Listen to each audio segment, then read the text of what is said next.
నువ్వా Jagan Reddy medical college సీట్ల గురించి మాట్లాడుతున్నావు, పీపీపీ విధానం గురించి మాట్లాడుతున్నావు. పబ్లిక్ ప్రైవేట్ పార్టిసిపేషన్ చాలా స్పష్టంగా మొన్న నీ ఎంపీలు నీ బాబాయ్ సుబ్బారెడ్డి నాయకత్వంలో సిబిఐ ఈడీ దొంగ నీ బాబాయ్ వైవి సుబ్బారెడ్డి ఎంపీలను తీసుకొని వెళ్ళాడు కేంద్ర మంత్రి దగ్గరికి. గడ్డి పెట్టారు, అక్షంతలు వేశారు. ఏవయా మా దగ్గరికి వచ్చి కాగితాలు ఇస్తున్నారు, బయటకు వచ్చి కాలేజీలు అమ్మేస్తున్నారు, సీట్లు అమ్మేస్తున్నారు. సాయం చేసావా జగన్ రెడ్డి?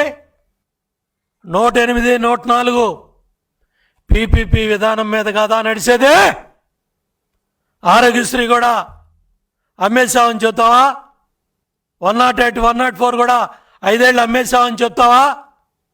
చెప్పే శ్రీరంగ నీతులు, మాట్లాడే తప్పుడు మాటలు. పద్ధతులు మార్చుకో. ప్రజలు నమ్మటానికి సిద్ధంగా లేరు. దోచుకున్న డబ్బుతో, నువ్వు ఖర్చు పెడతా ఉన్న కోట్ల డబ్బుతో ప్రజలను నమ్మించలేవు.